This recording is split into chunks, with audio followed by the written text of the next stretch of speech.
spetta più a me difendere Salvini perché ho deciso di non rinnovare la mia tessera con la Lega, quindi non sono più un iscritto della Lega. Fermila, Quindi cioè aspetti, lei non è più un leghista?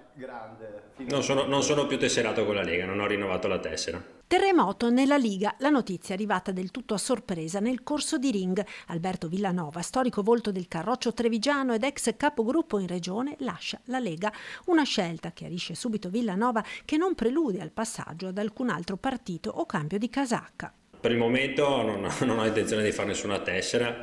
La mia decisione è una decisione che prendo dopo mesi di riflessione, non è un cambio di casacca, non è un trasferimento come vedo che sta succedendo verso altri partiti. La decisione di non rinnovare la tessera per una serie di vicissitudini che ho vissuto in questi ultimi mesi e che mi hanno visto allontanare dal partito in cui ho militato, in cui ho creduto per tanti anni e penso di aver lavorato anche abbastanza. E quando Ferdinando Avarino gli chiede a chi, con questo gesto sicuramente destinato a dare uno scossone alla Liga Veneta, sia rivolto il suo messaggio, se all'ex governatore Zaia, del quale Villanova era un fedelissimo, o alla nuova dirigenza della Lega, l'ex capogruppo risponde senza troppi giri di parole. Il mio messaggio è un messaggio a chi ha in mano la Lega adesso, a chi guida la regione adesso, per quello che può contare.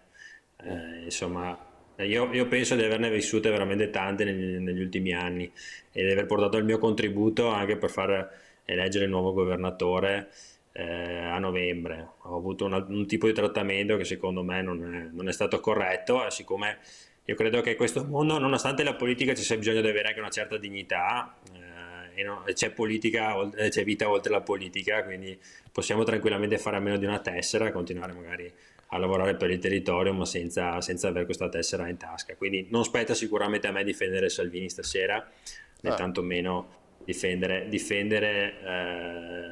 il governatore Stefani.